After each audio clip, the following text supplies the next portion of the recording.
संकलन को 2 बार में याद हो जाता था। लेकिन लगभग 683 वर्ष बीत गए, तब तक लोगों का क्षोभसम बहुत कमजोर हो गया। जिनवाणी सुनते थे तो याद नहीं रहती थी, लिखी हुई जिनवाणी मिलती नहीं थी, क्योंकि लिपिबद्ध उस समय होती नहीं थी। केवली भगवान का विरह हो चुका था। आचार्य परमेष्ठी कभी कभी मिलते थे तो उनकी देशना मिलती थी। मुनिराजों के कहीं कहीं कभी कभी भारत में दर्शन होते थे, तब कभी वो सुनने मिलती थी, और वो बातें फिर भूल जाते थे। तब आचार्य धरसेन स्वामी को ये विकल्प सता रहा था कि आने वाले लगभग 20,000 वर्ष, क्योंकि 18,500 ये हैं और उतने और 683 निकाल दो, तो लगभग 20,300 वर्ष तक जिनवाणी का क्या होगा, सम्यक दर्शन ज्ञान चारित्र के मोक्ष मार्ग का क्या होगा, सभी जीवों को आत्म कल्याण का मार्ग कैसे मिलेगा, ये विकल्प उन्हें सता रहा था। उसी समय एक महिमा नगरी नाम की एक नगरी है, वहां पर अरहत बलि आचार्य के संरक्षण में करीब 5,000 मुनिराज, हो सकता है कम्बड़ भी हो, सारे हिंदुस्तान के मुनिराज हर 5 वर्ष में एकत्रित होकर के युग सम्मेलन करते हैं, युग प्रतिक्रमण करते हैं। तो उस समय युग प्रतिक्रमण का कार्यक्रम चल रहा था।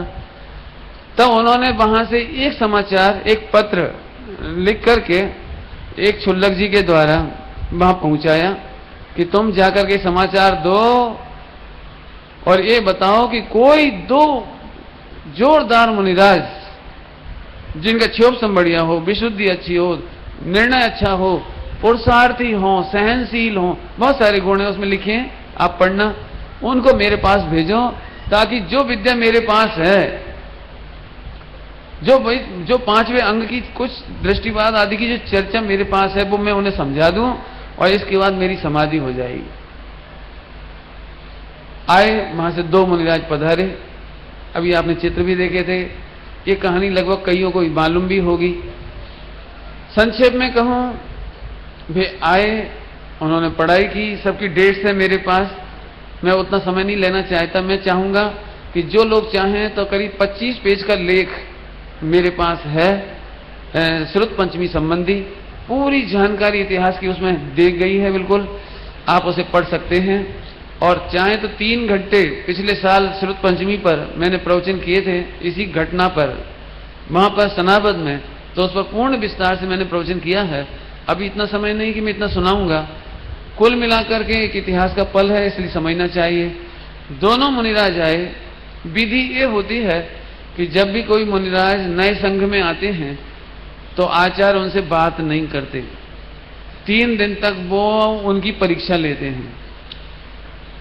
उन्होंने आकर के प्रणाम किया, नमोस्तु किया, 3 परिक्रमा लगाई आचार्य श्री की। आचार्य श्री ने उनको उनकी परीक्षा लेने के लिए 2 मंत्र दिए, एक हीनाक्षर मंत्र, एक अधिकाक्षर, माने एक अक्षर अधिक और एक अक्षर कम, ऐसा उन्हें मंत्र दिया और ये कहा कि जाओ आप उसकी सिद्धि करो। 3 दिन तक, 2 या 3 दिन तक वे बैठ करके गिरनार जी की चौथी पांचवी टोक पर वे दोनों बैठ करके वहां पर ध्यानस्थ रह करके उन्होंने मंत्र सिद्ध किया। उस मंत्र सिद्ध में 2 देवियां प्रकट हुई। एक देवी की आंख भेड़ी थी, माने एक आंख नहीं थी, क्या कहते हो आप, 1.5 आंख, और एक देवी के दांत बाहर थे। जिनका मंत्र अधिकाक्षर था तो उनके दांत बाहर थे, और जिनकी आंखें भेड़ी थी उनके हीनाक्षर था। दोनों मुनिराजों को अचरज हुआ कि आखिरकार ये बात क्या है, ऐसी देवियां तो होती नहीं है, सुंदर होती हैं देवियां तो उन्होंने फौरन विचार किया कि जरूर आचार्य श्री ने हमारी परीक्षा ली है। उन्होंने व्याकरण के द्वारा मंत्र का नाम शुद्धि देखी और उसमें जो कमियां थी, अधिकाक्षर और हीनाक्षर, उसे स्वयं अपनी बुद्धि से दूर किया और जैसे ही सिद्धि करी तो 2 सुंदर देवियां प्रकट हुई। 2 सुंदर देवियां प्रकट हुई। दोनों ने कहा, बोलो हमारे लिए क्या आज्ञा है। तो उन्होंने कहा, भैया हमारे लिए तो आचार्य की आज्ञा मात्र है, हमें कोई और अभिप्राय, कोई स्पृहा, कोई वांछा नहीं है। लेकिन सही बात ये थी कि दोनों मुनिराजों की स्थिति, दोनों आत्मा विशुद्ध थी, निर्मल थी, इंटेलिजेंट थी, लेकिन एक का शरीर बहुत कमजोर था, बुजुर्ग थे। आपको जानकर ताज्जुब होगा, वे मुश्किल से 124 सूत्र लिख पाए और शांत हो गए। 124 सूत्र लिखे, 120 या 124 सूत्र लिखे और एक्सपायर हो गए, इतने कमजोर थे। दूसरे मुनिराज के दांत बाहर होने से वे बोल नहीं सकते थे, शुद्ध उच्चारण नहीं कर सकते थे। तो जरूरी था कि उनके दांत सही हों तो वे शुद्ध उच्चारण करके धर्म की प्रभावना कर सकें। जब भी दांत बाहर होते हैं ना, तो दांतव्य जो स्वर होते हैं, अक्षर होते हैं, शब्द होते हैं, उनका शुद्ध उच्चारण नहीं होता।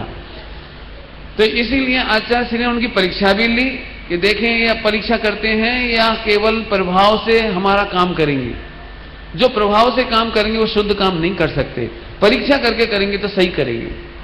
परीक्षा वो भी हो गई और दोनों के लिए जो बल प्रकट हुआ, वो देवियां प्रकट हुई, सुंदर देवियां प्रकट हुई।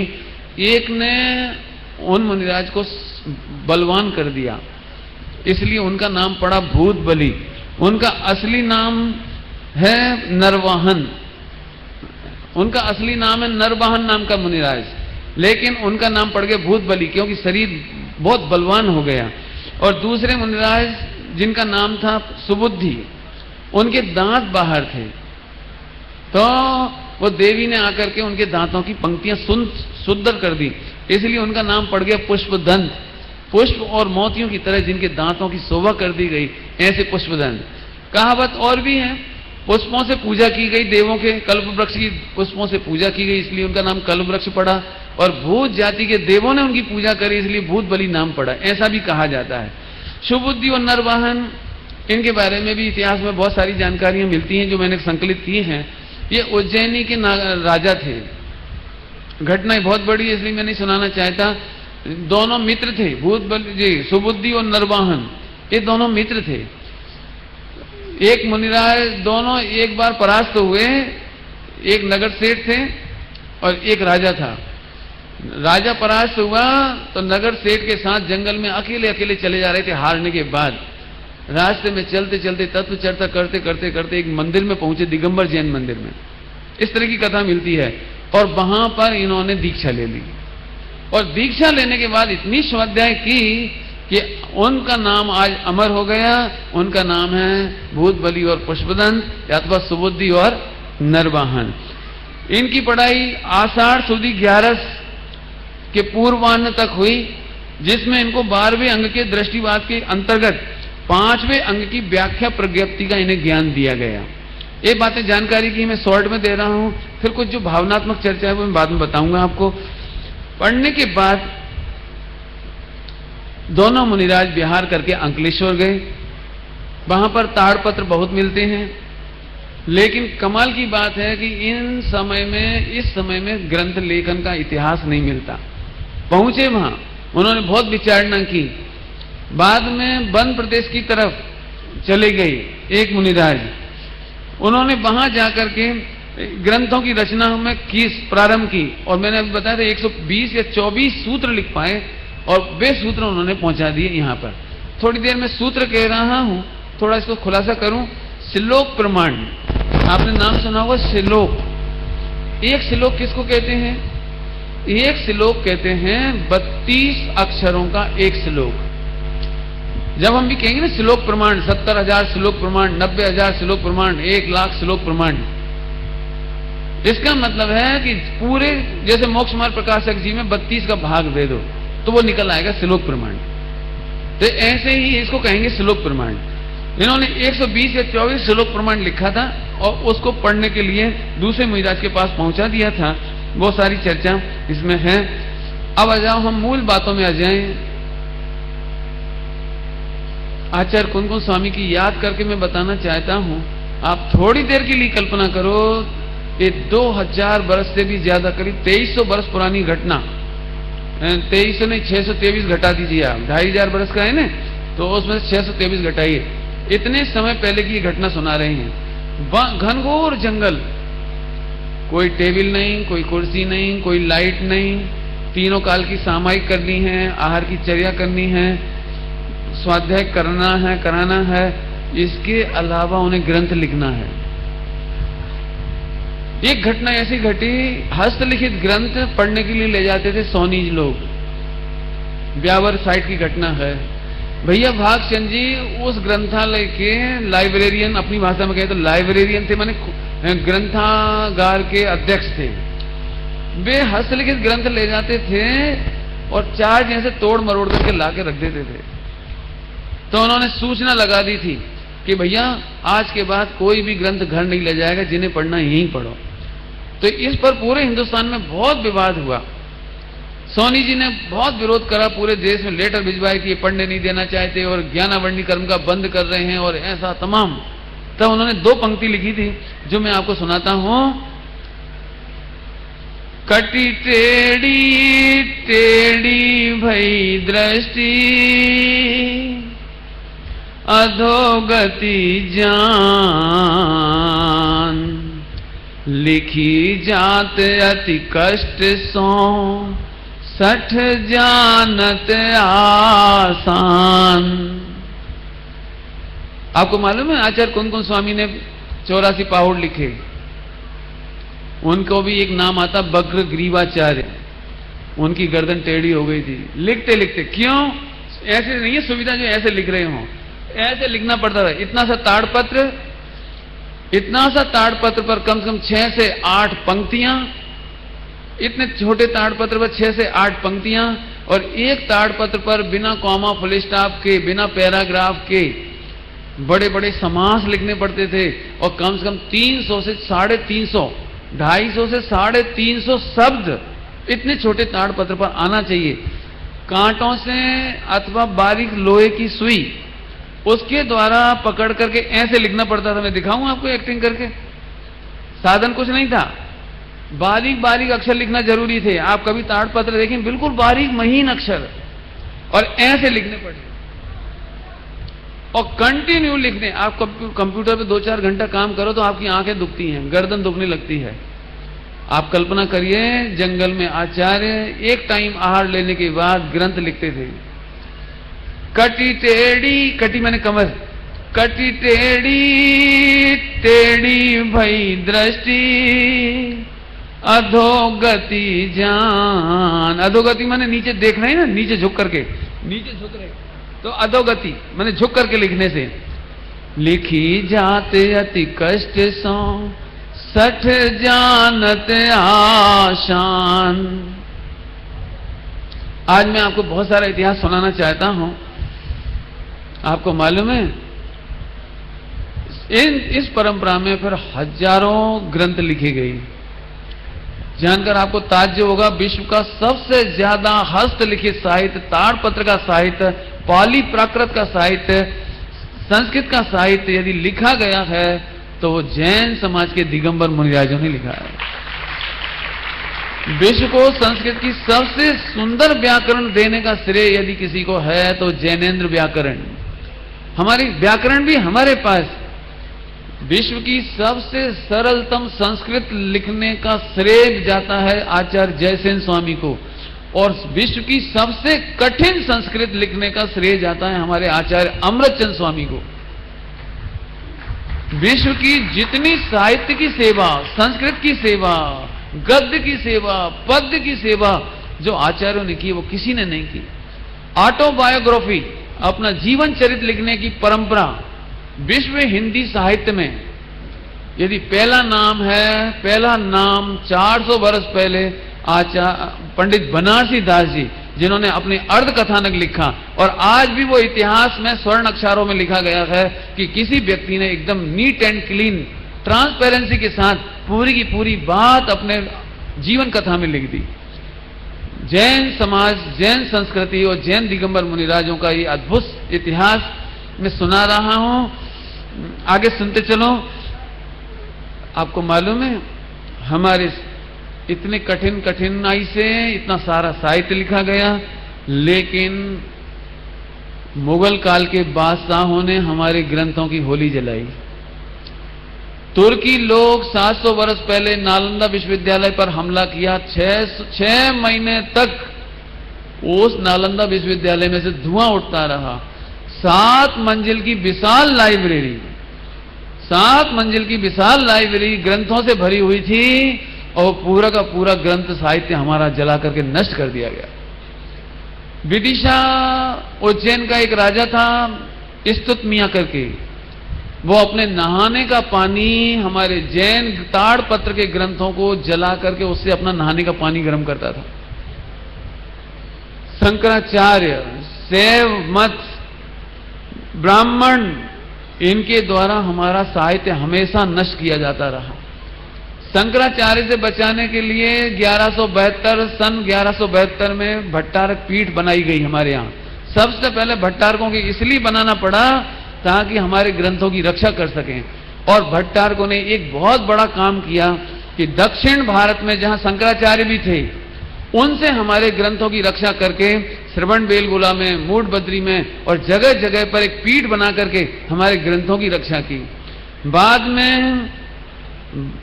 में आपको जानकर ताज्जुब होगा, हम जैन लोग, उस समय भी पढ़ने की इतनी व्यवस्था नहीं थी, कन्नड़ शैली में लिखे ग्रंथ पढ़ने वाले नहीं मिले। 700-800 वर्षों तक सठखंडागम पढ़ा नहीं गया। कितनी मुश्किल से लिखा था और पढ़ा नहीं गया। आचार्य कुंद स्वामी के पंच परमागम कर्नाटक, पूरे कर्नाटक में 2000 वर्षों तक पढ़े नहीं गए। मैंने उस दिन सुनाया था, एमबी पाटिल जी ने पहली बार पुरानी कन्नड़ से हिंदी में हुआ, हिंदी से वापस नई कन्नड़ में ट्रांसलेट करके अब उन्होंने प्रकाशित कराया। 2000 वर्ष बाद पूरे कर्नाटक वासी समय सार जी पढ़ने के लायक बन सके। क्या कहें आपको, 600-700-800 वर्ष पढ़े नहीं, कैसा लगता होगा। गिनती के कोई मुनिराज शिक्षित होते थे, वे पढ़ते थे, बाकी कोई पढ़ता नहीं था। समय बढ़ते बढ़ते ये आया टोडरमल जी साहब के समय तक। टोडरमल जी साहब को ये बात मालूम थी कि मूडबद्री में सठखंडागम है, धवला हैं, जय धवल हैं। उन्होंने ऊंटों पर चलते हुए 3 मुमुक्षुओं को जयपुर से रवाना किया। 1 साल लग गया। लगभग उस जमाने में 1000 रुपये का खर्चा हुआ और रास्ते में एक डालू भाई थे, उनकी मौत हो गई। फिर 2 भाई पहुंचे वहां पर, हाथ जोड़कर विनय की कि इसकी एक प्रति हमें पढ़ने को दे दो। पंडित टोडरमल जी साहब इतनी जबरदस्त प्रज्ञा के धनी थे, कि जो कभी कर्नाटक में गए नहीं और कर्नाटक की कुछ चीजें यहां मिली होंगी तो उन्होंने उससे कन्नड़ लिपि लिखना भी सीख लिया था और कन्नड़ बोलना भी सीख लिया था। और इसीलिए उनको भेजा था कि यदि कन्नड़ भाषा में लिखे हुए सठखंडागम, धवला आदि हमें मिल जाएं तो उसका हम हिंदी में काम कर दें। लेकिन उन्होंने वो ग्रंथ देने से इनकार कर दिया। और आगे चलो, घटना बढ़ते आ गई 1883 में। अब 1883 बॉम्बे के एक माणिकचंद जी साहब हैं, जेपी कहलाते हैं, अभी भी बहुत बड़ी फर्म है, आज भी बड़ी विख्यात फर्म है माणिकचंद जी जेपी। माणिकचंद जी साहब 1883 में श्रवणबेलगोला यात्रा करने गए। वहां पर उन्होंने ग्रंथों के दर्शन किए। आपने भी देखा होगा, जब आप कभी जाते होंगे तो 11 रुपया, 101 रुपया देकर, 21 रुपये देकर आप दर्शन करते होंगे भट्टारकों के पास। तो उन्होंने भी दर्शन किए और तब उन्होंने एक बात पूछी, क्या इसका आप मंगलाचरण पढ़ के सुना सकते हो? इतने प्राचीन समय में ग्रंथ लिखे गए 2000 वर्ष से पहले, तो क्या कोई इसे पढ़ सकता है? तो भट्टारक जी बोले, स्वयं कन्नड़ के बोले, मैं इसे नहीं पढ़ सकता। तो उनसे पूछा, इसे कौन पढ़ सकता है? 5 भट्टारकों से पूछा, 5 ने कहा मैं नहीं पढ़ सकता। आपको जानकर ताज्जुब होगा, उस समय मात्र 4 या 5 लोग ऐसे बचे थे जिंदा जो उस कन्नड़ को पढ़ सकते थे, बाकी पूरे कर्नाटक में उसे कोई पढ़ नहीं सकता था। परिणाम ये निकला कि माणिकचंद जी साहब को बहुत चिंता हुई कि यदि ये 5 लोग मर गए तो भविष्य में सठखंडागम, धवला, इनके 16 भाग कैसे निकलेंगे, कैसे पढ़े जाएंगे? और जिन आचार्यों ने दिन दिन भर, रात को तो लिख नहीं सकते अंधकार में, दिन में भी तीनों टाइम की सामायिक करना है, चर्या करनी है, आहार चर्या करनी है, प्रतिक्रमण प्रायश्चित लेने हैं, बाकी पूरा टाइम लिखने में लगाते थे। इतने मुश्किल से ये ग्रंथ लिखे गए, यदि ये 5 लोग और चले जाएंगे तो क्या होगा? उन्होंने बहुत हाथ जोड़ा कि आप इनकी प्रतिलिपि करा लीजिए। क्यों? उस समय जो ताड़पत्र थे वो ऐसे झरझर हो रहे थे, झरझर, क्योंकि ताड़पत्र माने पत्तों के बनाए गए। क्या किया जाए? उन्होंने कह दिया कि उस समय कोई बात नहीं हो पाई। 1883 में वापस लौटे। 1884 में हीरा लाल जी नेमचंद सोलापुर से, जो इनके मित्र थे माणिक चंद जी के, ये दर्शन करने के लिए गोमटेश्वर जा रहे थे। तो इन्होंने उनको फौरन एक सुझाव दिया कि पहले आप गोमटेश्वर बाहुबली मत जाना, पहले मूड बदली जाना। वहां पर एक पंडित ब्रह्मैया नाम का एक शास्त्री है, पंडित ब्रह्मैया, आप उसे लेकर के जाना और उस ग्रंथ को पढ़ना। तब नेमचंद जी, हीरालाल जी नेमचंद जी साहब, ब्रह्मसूरी शास्त्री, ब्रह्मैया नाम भी मिलता है, ब्रह्मसूरी शास्त्री नाम भी मिलता है, वे उनको लेकर के वहां पर पहुंचे 1884 में। और पहली बार किसी हिंदी भाषी व्यक्ति ने उस सठखंडागम का मंगलाचरण सुना।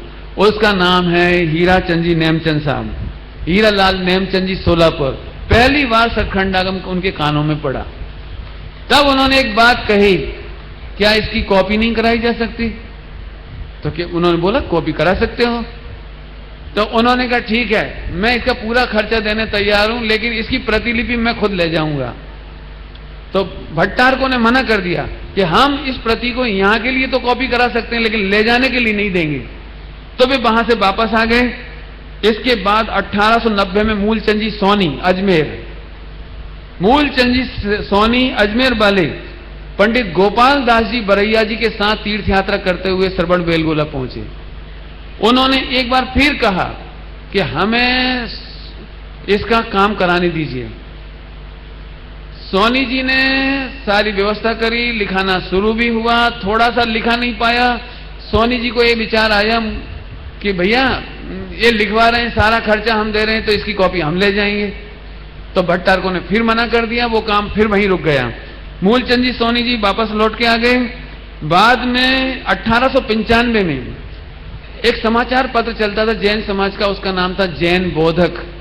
उस जैन बोधक समाचार पत्र में एक योजना निकाली गई, सठखंडागम, धवला आदि का इतिहास, मतलब ग्रंथों को सुरक्षित करने के लिए पूरे हिंदुस्तान में 100 रुपए, 125 रुपए के, 100 रुपए के पूरे देश में मेंबर बनाए गए, जिसके द्वारा 14,000 रुपए इकट्ठे हुए। 14,000 रुपए इकट्ठा करने के बाद वापस गोमटेश्वर गए। वहां पर 125 रुपए मासिक सैलरी, कितनी सैलरी? 125 रुपए मासिक सैलरी पर ब्रह्मसूरी शास्त्री को अपॉइंट किया ताकि वो लिखने का काम प्रारंभ करें। कमाल की बात यह है, उनके साथ एक मेरठ निवासी गजपति शास्त्री, इसका नाम याद रखना आप, गजपति शास्त्री, और एक नाम और बताऊंगा, सीताराम शास्त्री। गजपति शास्त्री को इनके साथ लगाया। आप देखना जरा, मुश्किल से 4-5 लोग उस कन्नड़, ओल्ड कन्नड़ को जानने वाले बचे थे, लेकिन मात्र 1 महीना और 3 दिन काम करने के बाद ब्रह्मसूरी शास्त्री का एक्सपायर हो गए। मेरठ निवासी गजपति शास्त्री, इनकी मिसेज इंटेलिजेंट थी, उसका नाम था लक्ष्मीबाई।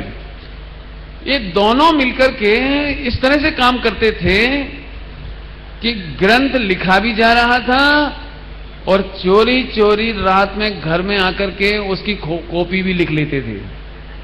क्यों? क्योंकि यदि सीधे सीधे कहा जाए कि ये ग्रंथ हमें ले जाना है तो देंगे नहीं किसी भी कीमत पर। तो पहली बार चोरी से ही सही गजपति शास्त्री के दिमाग में ये बात आई कि उन्होंने रात को मीटिंग की लक्ष्मीबाई से। उन्होंने लक्ष्मीबाई से मीटिंग की कि क्या करना चाहिए। तो लक्ष्मीबाई ने सुझाव दिया, अभी नहीं तो कभी नहीं। यदि हमने लिख करके दे दिया तो फिर कभी ये बाहर निकल नहीं पाएंगे। तो वे वहां से कागज के छोटे छोटे पुर्जों पर कागज की स्लिप पर लिख लिख करके सूत्र लाते थे और घर में रात को बैठ करके लक्ष्मीबाई की मदद से फिर लिखते थे। और वह प्रति लिख लेने के बाद 1915 में वह प्रति निकली।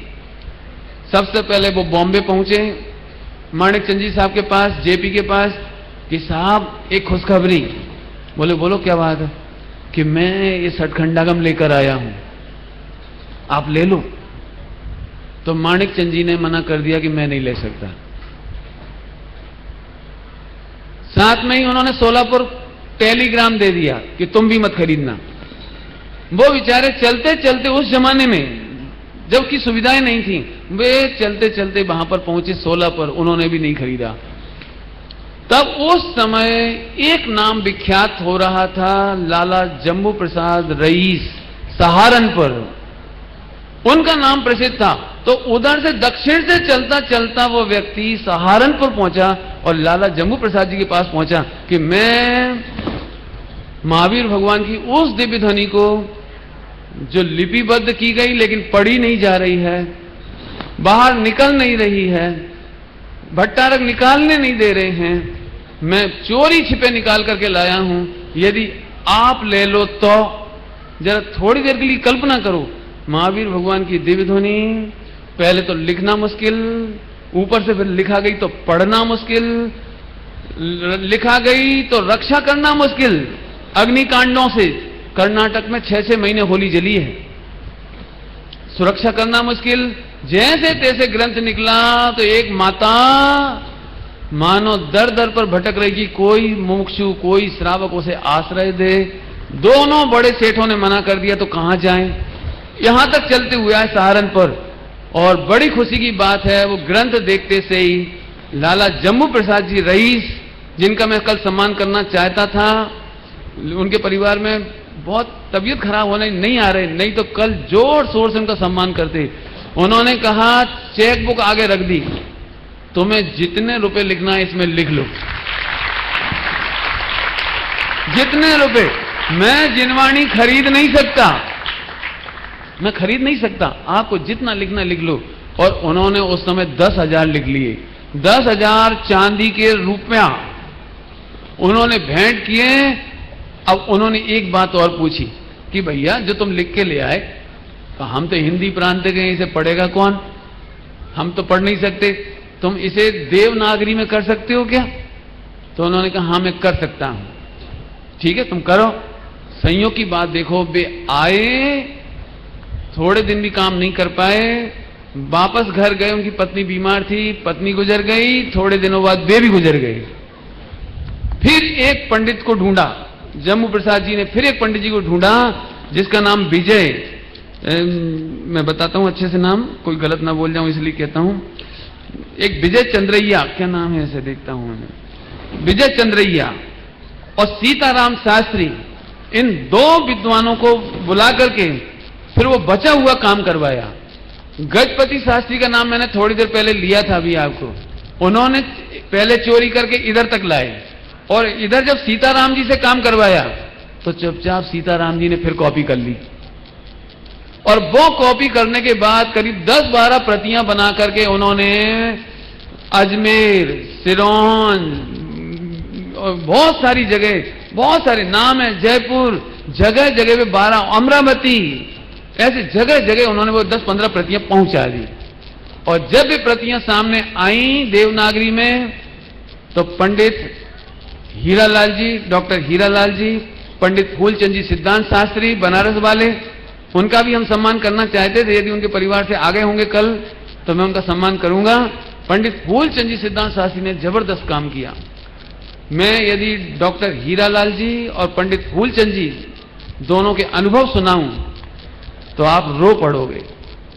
उन्होंने इतनी मेहनत की, जैसे तैसे 1935 तक आते आते उनका संपादन हो गया, लिखना हो गया। अब ये बात चली कि इन्हें छपाया जाए, आप कल्पना नहीं कर सकते, पूरा दिगंबर जैन समाज के विद्वान इसके विरोध में खड़े हो गए कि जिनवाणी छपाना नहीं चाहिए, कौन सी जाति का व्यक्ति छापेगा, स्याही शुद्ध होगी कि अशुद्ध होगी। और पहले जमाने में सुखाना पड़ते थे छापने के बाद, तो कहां सुखाएंगे, पैरों में रखकर। घोर विराधना है, घोर पाप है, इसे छपाना नहीं चाहिए। तो हजारों रुपए उस समय इस बात पर खर्च हो गए पूरे देश में कि छपाना नहीं चाहिए। पूरा माहौल खराब हो गया। 1933 में इटारसी में अखिल भारतीय दिगंबर जैन परिषद का एक सम्मेलन हो रहा था 1933 में। वहां पर सारे देश के विद्वान इकट्ठे थे। विदिशा के सेठ सिताब राय भी उसमें आए हुए थे। बैरिस्टर साहब, जज साहब, क्या नाम है, जमुना प्रसाद जी बैरिस्टर, वे वहां के अध्यक्ष थे उस कार्यक्रम के। फूलचंद जी वगैरह सब विद्यमान थे। सबने मीटिंग करी, विचार किया कि जिनवाणी कैसे प्रकाश में लाई जाए। उस जमाने में सिताब राय जी, सेठ सिताब राय, भेलसा कहलाता है, विदिशा का पुराना नाम है भेलसा। उन्होंने कहा वे एक बहुत बड़ा गजरत करवाना चाह रहे थे, 3 दिन का जबरदस्त गजरत। उसमें करीब वो 10,000 रुपया खर्च करना चाह रहे थे उस जमाने में। तो जमुना लाल जी उनके कमरे में भागे भागे गए रात को 11:30 बजे। आप कल्पना नहीं कर सकते, उनको 1 बजे रात तक समझाते रहे, 1:30 बजे तक, कि तुम 10,000 रुपया खर्चा करोगे, खूब बड़ी पंगत हो जाएगी, सारे एमपी के लोग आके खा पी के चले जाएंगे, लोग 3 दिन आपकी तारीफ करेंगे, लेकिन जिनवाणी माता का प्रकाशन आज तक नहीं हुआ। एक काम आप करवाओ और एक गजरत कैंसिल करके 10,000 रुपया से आप इस जिनवाणी का प्रकाशन कराओ। तो पहली बार सिताब राय जी को समझ में आई, 2 घंटे लगे समझाने में।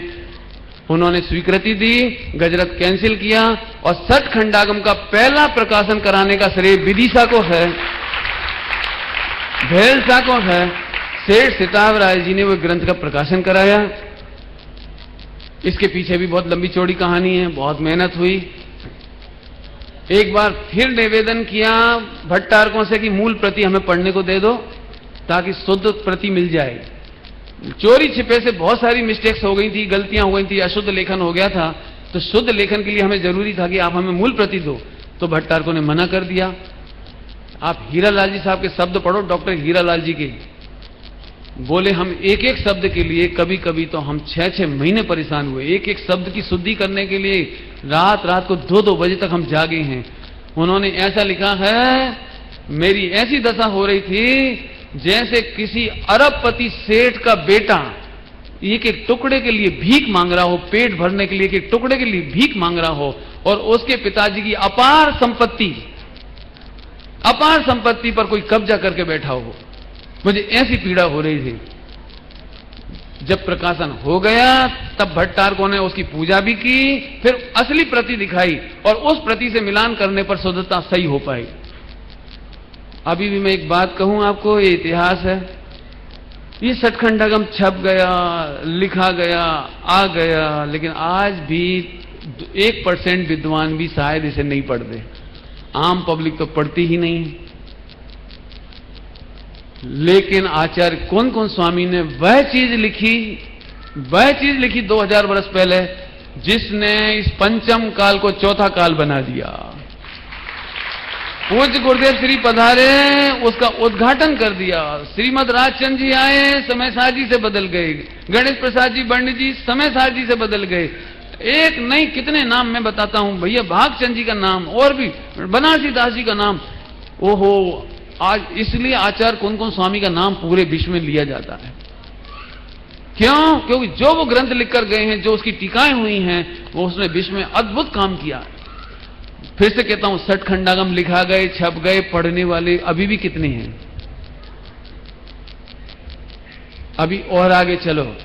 आज की तारीख में हमें ग्रंथों को मुसलमानों से भय नहीं है, अंग्रेजों से भय नहीं है, हमें तुर्कियों से भय नहीं है, हमें ब्राह्मणों का भय नहीं है। लेकिन एक अद्भुत दुखद आंदोलन है कि स्वाध्याय के खिलाफ कोई ग्रंथ नहीं पढ़े, कोई ग्रंथ नहीं पढ़े, कोई ग्रंथ नहीं पढ़े।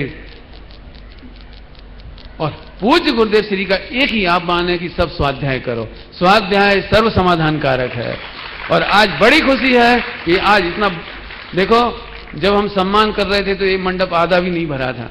मुझे दुख लग रहा था कि इतने सम्मानी लोगों को हमने देश भर से बुलाया है, उन्हें कैसा लग रहा होगा। और अब जैसे ही प्रवचन प्रारंभ हुआ है पूरा मंडप खचाखच हो गया।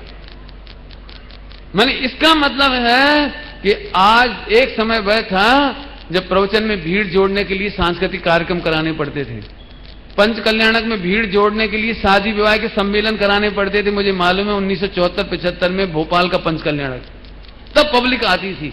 और आज यदि महावीर जयंती के जुलूस में भीड़ जोड़ना हो तो पहले प्रवचन करा दो 7:30 बजे सुबह।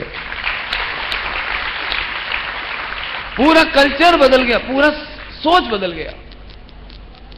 आइए इसके बाद हम चलें 1958 में पहली बार ये ग्रंथ छप करके निकले और 1987 में फिर एक बार भेलसा विदिशा नगरी में ही वो सौभाग्य मिला कि पूरा का पूरा सचखंडागम पहली बार पुस्तकों में प्रकाशित कराया। लेकिन हमारे स्टेशन पर माधवगंज का जैन मंदिर है, विशाल सेठ जी का मंदिर, उसमें पूरे हॉल की दीवारों पर सचखंडागम लिखवा दिया गया है। आज आप कभी भी वहां जाओ तो सचखंडागम के दर्शन कर सकते हो, पढ़ सकते हो, छू सकते हो।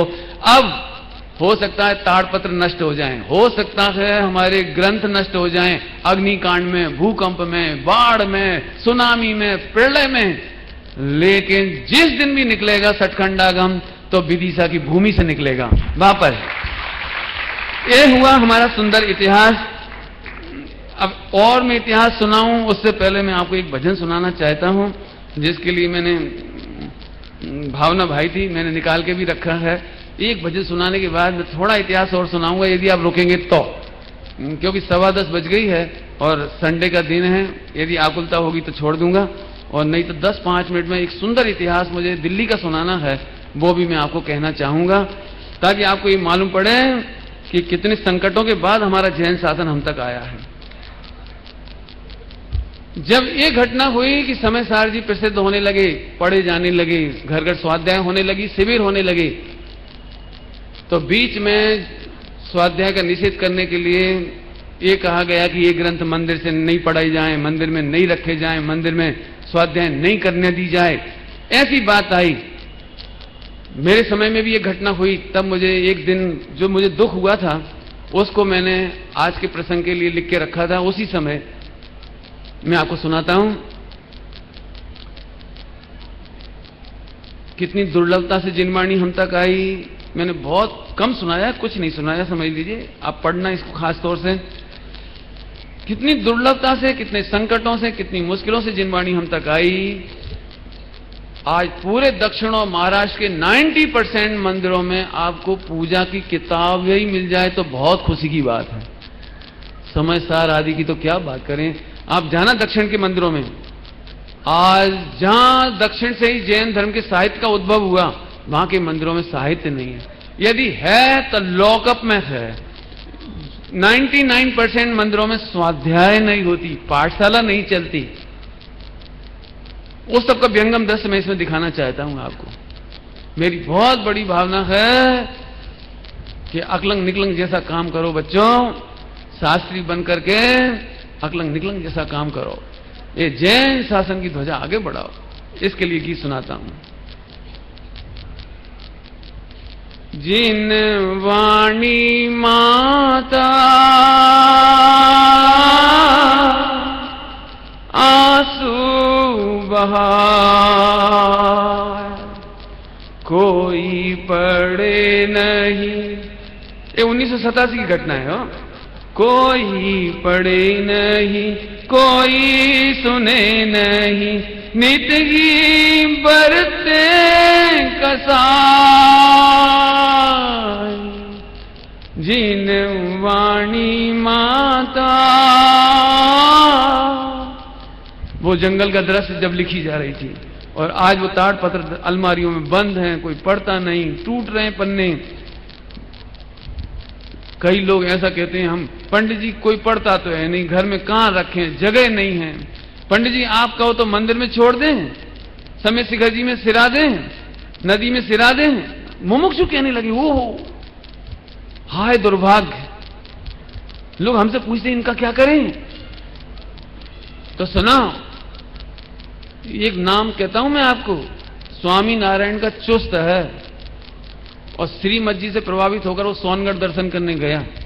और एक स्थान पर कोई व्यक्ति चुपचाप ऐसे ग्रंथ छोड़ के चला गया, प्रवचन सार जी वगैरह।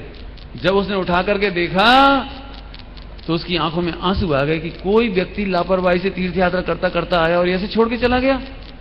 आपको जानकर ताज्जुब होगा, अहमदाबाद में उसने एक ऐसी संस्था खोली अपने पैसे से।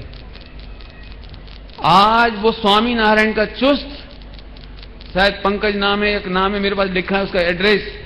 वो व्यक्ति उसने अपने और साथियों को इकट्ठा किया, स्वामी नारायण, उसने पूरे हिंदुस्तान में कह दिया कि तुम जिनवाणी रद्दी में नहीं बेचना और तुम जिनवाणी गंगा में, नदी में नहीं बहाना, आप कृपया करके मेरे पास पहुंचा दो, मैं उनकी बाइंडिंग कराऊंगा, मैं उसको रखूंगा। और अनंत भाई सेठ ने उसे इतनी मदद की है कि एक पूरी बिल्डिंग खरीद करके दी, पूरी अलमारियां हैं। और आज आप जाकर देखो, आप सन्मति संदेश के अंक लौटाते हो और वो बाइंडिंग करके रखता है। आप आत्मधर्म के संदेश अंक लौटाते हो, वो बाइंडिंग करके रखता है। जब मैं उनके पास पहुंचा कि मैं आपकी क्या मदद कर सकता हूं, तो उन्होंने मेरे से ये नहीं कहा कि आप मुझे पैसे दिला दो, अलमारी दिला दो, आप मुझे कुछ दिलवा दो, ये नहीं कहा। उन्होंने कहा, पंडित जी यदि आप मेरी मदद कर सकते हो तो मेरा ग्रंथालय देखो और आप अपने योग्य जो भी ग्रंथ समझते हो यहां से ले जाओ, बस यही हमारी मदद है। और मैं आपको कहता हूं, आपको कभी जिनेंद्र अर्चना खरीदना हो तो आप वहां फोन कर दो, मैं नंबर बता सकता हूं आपको, वहां फोन कर दो, वहां से आपको जिनेंद्र अर्चना मिल जाएगी, आपको पुराने पुराने अभिनंदन ग्रंथ मिल जाएंगे, बहुत शानदार शानदार साहित्य मिल जाएगा। लेकिन मैं आपसे कहना चाहता हूं, वो नॉन जैन होकर जिनवाणी की रक्षा करके अपना भगवान बनने का काम कर रहा है और हम अपने घर में से जिनवाणी माता निकालकर बहुत बड़ा पाप कर रहे हैं। मेरे से पूछो तो हम में से कोई गरीब नहीं है। सुनो, लड़के की शादी हो, 5 लड़के हों, 5 लड़कों की शादी में दहेज मिले, तो आज तक किसी ने कहा है भैया हमारे पास जगह नहीं है, भैया फ्लैट है, छोटा सा मकान है, हम पे जगह नहीं है, हमें नहीं चाहिए? कोई कहता है? 2 कमरे और बनवा लेते हैं 25 लाख के, 20 लाख के, 15 लाख के। बस मैं कहना चाहता हूं बेटे, कभी कितनी भी अधिक जिनवाणी हो जाए, आप उसके लिए कमरा बनाओ, उसके लिए अलमारी खरीदो। एक बार निकालना पड़े तो साड़ी निकाल देना, गहने निकाल देना, बर्तन निकाल देना, लेकिन अपने घर से जिनवाणी नहीं निकालनी। 1947 में आपको पता है पाकिस्तान से 100% जैन, चाहे वो रोड से आए हों या हवाई जहाज से आए हों, सुरक्षित आए, लेकिन उसके पीछे उनकी भक्ति थी। आप कल्पना नहीं कर सकते, 85 बिंब, जिन बिंब सुरक्षित लेकर आए वे लोग। सारी की सारी जिनवाणी हस्तलिखित सुरक्षित लेकर आए। मैं घटना सुना देता हूं 1 मिनट के अंदर उस इतिहास की। जैसे ही मालूम पड़ा कि 1947 के दंगे प्रारंभ हो रहे हैं, भारत आजाद होने वाला है 15 अगस्त के दिन, अप्रैल मई के महीने में जैनियों को चिंता हुई हमारा क्या होगा। वे लोग बंबई आए। बॉम्बे में आकर के उन्होंने एक किराए का हवाई जहाज करने की कोशिश की। बड़ा हवाई जहाज नहीं मिला, एक सबसे छोटा हवाई जहाज मिला, डेकोटा विमान, छोटा सा विमान जिसमें ज्यादा नहीं बैठ सकते थे। उसको किराए पर करके वहां ले गए चार्टर पर। उसमें सारे मंदिर की प्रतिमाएं, सारा साहित्य उसमें पैक करके रखा। जितने लोग आ सकते थे जैन लोग, पैसे वाले, उन्होंने अपना कपड़े बर्तन वगैरह सामान लेकर के बैठ गए। सरदार जी उसके हवाई जहाज को उड़ाने वाले पायलट थे। सरदार जी ने कहा, आप इन स्टैच्यूओं को क्यों ले जा रहे हो? ये तो वहां बहुत मिल जाएंगे जयपुर में, आप इन्हें क्यों ले जा रहे हैं? इनको छोड़ दीजिए, मेरा हवाई जहाज ओवरलोड हो गया है, हवाई जहाज उड़ नहीं सकता। या तो आप ये प्रतिमाएं या साहित्य कम करो, नहीं तो उड़ेगा नहीं। आप कल्पना कर सकते हो, सारी महिलाएं एयरपोर्ट पर उतर गईं। उन्होंने कहा, तुम हमें छोड़ जाओ, हमारा सोना चांदी छोड़ जाओ, हमारे बर्तन छोड़ जाओ, कपड़े छोड़ जाओ, लेकिन एक भी प्रतिमा कम नहीं होगी। वापस सरदार को भी मन में आया कि इनकी इतनी भक्ति कि महिलाएं नीचे उतरने तैयार हैं, बच्चे नीचे उतरने तैयार हैं, लेकिन प्रतिमा नहीं। पारसनाथ की सेम प्रतिमाएं बहुत सारी आई थी, चाहते तो कुछ छोड़ देते, एक आध ले आते। मोक्ष मार्ग प्रकाशक बहुत सारे लाए, चाहते तो छोड़ देते, लेकिन एक ग्रंथ नहीं छोड़ा। सरदार जी ने सोचा चलो देखते, ट्राई करके बैठा लिया सबको, एक चीज भी नहीं छोड़ने दी, वापस बिठाया और हवाई जहाज उड़ाया। तो सरदार जी को इतना आश्चर्य हुआ, जब जोधपुर में वो हवाई जहाज उतरा तो उसने सबसे पहले उतर के कहा कि मुझे आप अपने भगवान के दर्शन कराओ, जिनकी कृपा से हवाई जहाज ओवरलोड होने पर भी, डबल लोड होने पर भी डबल, और ये फूलों की तरह आ गया। मुझे आश्चर्य है, कोई चमत्कार है। आप जानकर ताज्जुब करेंगे, उन सरदार जी ने महावीर भगवान की प्रतिमा, पारसनाथ भगवान की प्रतिमा के दर्शन किए उसी एयरपोर्ट पर, और सबसे पहले उसने रात्रि भोजन का त्याग किया, मांसाहार का त्याग किया, अंडे का त्याग किया। ये हमारा इतिहास। जिन वाणी माता आंसू बहाए, पंचम काल में जैन धर्म में नित जैनी ही लजवा। जिन वाणी माता आंसू बहाए, आत्म को जाने नहीं, आगम की माने नहीं। आत्म को जाने नहीं, आगम की माने नहीं। आगम को झुठलाए, जिन वाणी माता आंसू बहाए। कोई तो शास्त्रों को छपने ना दे, कोई तो शास्त्रों को पढ़ने ना दे। कोई शास्त्र डुबाए, जिन वाणी माता आंसू बहाए। 20 पंथ का प्रकोप आया।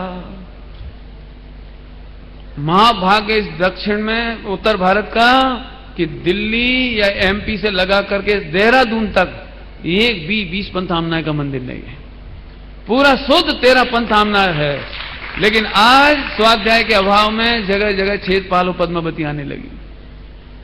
स्वाध्याय के अभाव में, परीक्षा प्रधानता के अभाव में जो कह देते हैं वो काम होने लगता है। 20 पंथ का प्रकोप आया, शुद्धाम नाय को जिसने डुबाया। गंडा में बिकवाए, जिन वाणी माता आंसू बहाए। गंडा में बिकवाए मतलब आज देख करके दुख होता है। जैनी होकर के, जैनी पंडित होकर के, और वास्तु, काल सर्प योग, नवग्रह और गंडा तावीज, क्या है ये? क्या है? हा, स्वाध्याय के अभाव में सब क्या चल रहा है। आगे देखो, इतना होने पर भी कोई निश्चय के शब्दों में अटका, कोई व्यवहार की क्रिया में भटका। गुणों की पूंजी गवाए, जिन वाणी माता आंसू बहाए। निश्चय व्यवहार का सुमेल नहीं होते, ऐसी स्थिति होती। कोई निश्चय के शब्दों में अटक जाता है और कोई क्रियाकांड में अटक जाता है। इतना सब कुछ होने पर भी आपके कमरे में जो जिनवाणी बंद है, अलमारियों में बंद है, मंदिरों में बंद है। मैंने तो ऐसे ऐसे दृश्य देखे हैं, में से कहा नहीं जाता। लेकिन जब भी तुम वह जिनवाणी खोलने जाओगे, पढ़ने जाओगे, तो जिनवाणी माता क्या कहेगी? आजा आ जाओ चेतन प्यारे, जिनवाणी माता तुझको पुकारे। मोक्ष महल में जा, जिनवाणी माता आंसू बहाए। माने वो जिनवाणी भी आप पढ़ोगे समय सार जी तो भगवान आत्मा कह के बुलाएगी, इधर आओ भगवान बनो, बद्दा भगवान छोने, बद्दा भगवान थाओ। बोलो भैया अब किसकी सेवा करना है? मैं सच कहता हूं, पढ़ने लिखने वाले बच्चों से कहता हूं, बेटे तुम्हें मिथ्या दृष्टियों की सेवा करना है कि सर्वज्ञ की सेवा करना है? बोलो। तुम डॉक्टर बन जाओगे, पूरी जिंदगी मिथ्या दृष्टियों की सेवा करोगे। तुम सीए बन जाओगे, सारे जिंदगी मिथ्या दृष्टियों की सेवा करोगे। तुम और जितनी विद्याएं हैं सब, अब सॉफ्टवेयर इंजीनियर बनोगे, 6 महीने में सॉफ्टवेयर बेकार हो जाएगा, बदल जाएगा। लेकिन ये अनादि अनंत है जैन शासन, अनादि काल से अनंत काल तक कभी नहीं बदलेगा। ऐसे शाश्वत शासन की रक्षा करो भैया, इस शाश्वत शासन की सेवा कराओ। अब सोचो भैया, जिन 300 बच्चे बच्चियों ने प्रतिज्ञा ली थी हम स्वाध्याय करेंगे, आज उन्हें इसका इतिहास मालूम पड़ा होगा। मैं इसी दिल्ली की घटना सुनाऊंगा आपको, जिसके बिना मैं बात पूरी नहीं कर पाऊंगा। चर्चाएं तो बहुत हैं, पूरी कह नहीं सकता हूं मैं, लेकिन मैं आपको दिल्ली की एक घटना सुनाता हूं। जब नवाबों का जमाना था, जैनों के खिलाफ कान भर दिए गए। ये जैन लोग, आप नवाबों की मजाक उड़ाते हैं, रात में नहीं खाते, आलू नहीं खाते, अंडा नहीं खाते, मांस नहीं खाते। नवाब को गुस्सा आ गया, उसने ऐलान करवा दिया, ढिंडोरी पिटाते नहीं, क्या बोलते हैं, पिटवा दी, ड्योढ़ी पिटवा दी पूरे दिल्ली प्रदेश में। दिल्ली में, मेरे राज्य में सारे जैनियों को रात में खाना कंपलसरी, और जो रात्रि में भोजन नहीं करेगा उनकी सारी संपत्ति जब्त कर ली जाए। हुक्म निकल गया। आप कल्पना कर सकते हो, उस समय हमारे त्यागी भी थे, व्रती भी थे, प्रतिमाधारी भी थे। घर घर में जासूस घूम रहे थे, उनके गली गली में जासूस घूम रहे थे। जैनियों का कत्लेआम किया जा रहा था, जैनियों की संपत्ति लूटी जा रही थी। जो जोश में चढ़ रहे थे ना, जोश में, ऐसे कैसे हमारा जैन धर्म, हम रात को नहीं खाएंगे, हम पानी छान के पिएंगे, लोगों का कत्ल होने लगा। तब जैन समाज की मीटिंग हुई कि भैया, हर अंधेरी रात का व्यय होता है और हमेशा दिन निकलता है। नया प्रभात आए तब तक हमें आत्मघात नहीं करना चाहिए, मरना नहीं चाहिए। सबने मीटिंग की और उस मीटिंग में एक फैसला पास करा कि सभी के घरों में रात्रि में चूल्हे जलाए जाएं, सभी के घरों में खलबट्टा बजाए जाएं, डेगचियों में, तवेलियों में चम्मच घुमाई जाए। हर व्यक्ति रात्रि में भोजन की चर्चा करे, जबकि हम भोजन कथा नहीं करते रात्रि में, आहार की कथा नहीं करते रात्रि में, लेकिन रात्रि में कथा की जाए। हमारे पंडित लोग, हमारे त्यागी लोग, हमारे व्रती लोग दूसरे कमरे में बैठे होते थे और जोर से बोलते थे, अरे भूख लग रही है, रोटी बनी कि नहीं? तो खलबट्टा बजाती हुई कहती थी, बस चटनी बट रही है। रो रो करके समाज की आंखों में आंसू निकले हैं उन दिनों में। रात्रि में चूल्हा जलता था, कड़ी बनाने का नाटक करते थे, सलबट्टा बजाते थे, बच्चों से कहते थे बेटा अच्छे से खाओ, अच्छे से खाओ, नकली डकार निकालते थे, तारीफ करते थे घर घर में, आज तुमने भोजन बहुत अच्छा बनाया। जब उस नवाब का मरण हुआ तब जैन समाज का महाभाग्य जागा। हमने वापस रात्रि भोजन की ड्रामा छोड़ा, हमारा छना हुआ पानी हम प्रैक्टिकल सबके सामने करने लगे। ये हमारी जिनवाणी का स्वाध्याय करने की रक्षा हमने कैसे की है आपको बता नहीं सकते। हस्तिनापुर में हमारे पांडवों की नगरी, 3 तीर्थंकरों की, चक्रवर्तियों की, कामदेव की नगरी, लेकिन हमारा इतना सा एक छोटा सा मंदिर नहीं बना सकते थे। वहां रांगड़ लोग रहते थे, रांगड़ हम लोग बना नहीं सकते थे। एक प्रकार के नक्सलाइट, एक प्रकार के आदिवासी लोग रहते थे, वो हमको जैन मंदिर नहीं बनाने देते थे। सेठ सगुन चंद जी, संभवतः यही नाम है यहाँ का, सेठ सगुन चंद जी, उनको इतना कष्ट होता था। नगर सेठ, मीरापुर स्टेट है यहाँ पर, एक मीरापुर स्टेट, वहां का एक राजा था, नाम वगैरह सब लिखा है इतिहास में। वो राजा था, वो युद्ध करने गया, उसे 1 लाख रुपए की जरूरत थी उस जमाने में। तो नगर सेठ के पास आया, सेठ जी 1 लाख रुपए चाहिए हमें, युद्ध करने जा रहे हैं, जीत कर आएंगे तब वापस कर देंगे। सेठ जी ने 1 लाख रुपए दे दिया, युद्ध करने चले गए, युद्ध करके लौटे जीतने के बाद 1 साल बाद, तो 1 लाख रुपया मैं ब्याज के लौटाने के लिए पेड़ी पर पहुंचाया सेठ जी के। सेठ सगुन चंद जी कहते हैं, भैया हमने तो आपको कोई पैसा दिया ही नहीं है, हमने आपको पैसा ही नहीं दिया, हमारे खाते में कहीं लिखा ही नहीं है। तो गड़बड़ा गया वो मीरापुर स्टेट का नवाब घबरा गया। क्या कह रहे हो? उस जमाने में हो, कब 300-350 साल पहले, 1857 से पहले की घटना सुना रहा हूं मैं आपको। क्या कह रहे हो आप?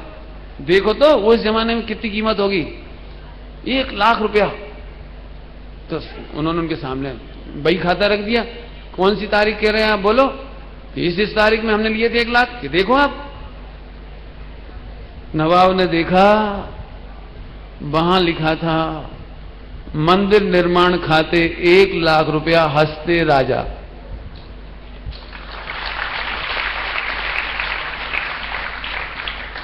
सेठ जी ऐसे हाथ जोड़ के आंखें झुका ली, क्योंकि डर तो लगता है ना, क्या करे, लिख तो दिया है ऐसे। उसने कहा भैया क्या बात है, तुम्हारी भक्ति अद्भुत है, तुम क्यों बनाना चाह रहे हस्तिनापुर में मंदिर? बोले साहब 3 चक्रवर्ती 24 तीर्थंकर में से हुए, जिनकी ये जन्म नगरी है, कल्याणकों की नगरी है। असंख्यात देवता आकर यहाँ कल्याणक मनाते थे, दीक्षा कल्याणक मनाते थे, जन्म कल्याणक, गर्भ कल्याणक मनाते थे। हमें कैसे कहें आपसे, यहाँ पांडवों की नगरी है और हमारा एक मंदिर नहीं है कि पूरे देश के लोग आकर यहाँ दर्शन कर सकें। बोले ऐसा? ठीक है, मैं कोशिश करता हूं।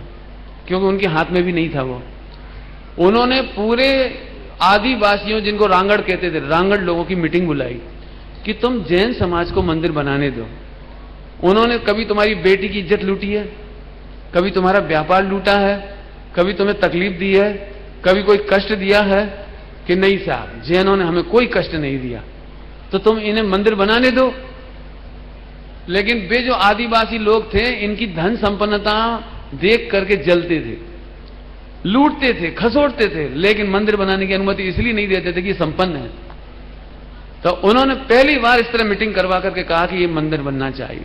आपको मालूम है, हस्तिनापुर में जो स्लोप है 13 पंथ मंदिर का, और सबसे फ्रंट का जो मंदिर बना हुआ है, सबसे फ्रंट का, वो मंदिर उस राजा के द्वारा बनवाया गया है, उस राजा के द्वारा पंचकल्याणक कराया गया है।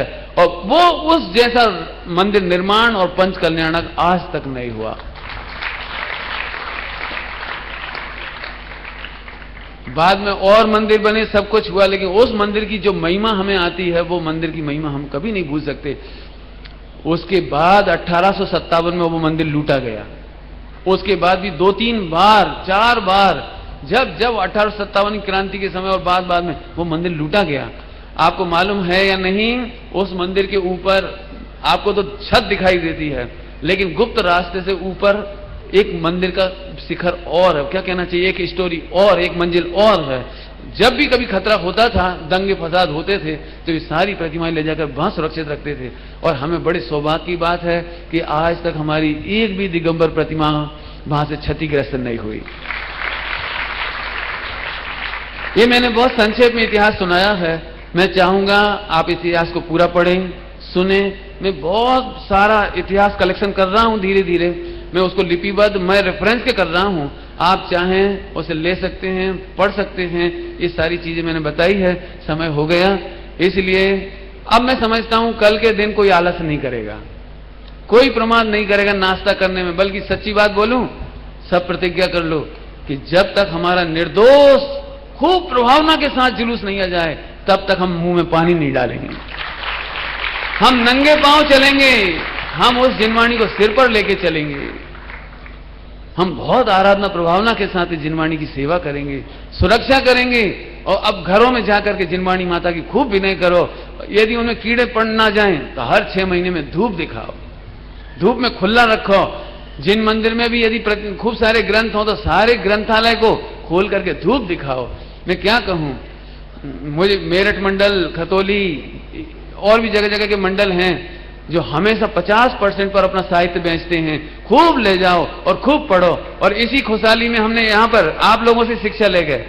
शुरुआत से यहाँ पर 50% की छूट रखी कि हमारे पूरे उत्तर भारत में कोई आदमी ये नहीं सोचे हम गरीब हैं, इतना ग्रंथ नहीं ले जा सकते, एक ही ले जाएंगे, 2 ले जाएंगे। अरे तुम तो पूरा ले जाओ, आधी कीमत पर ले जाओ, और फिर भी जरूरत पड़े तो निःशुल्क ले जाओ, लेकिन ले जाओ, उसका आदर करो, सम्मान करो, पढ़ो।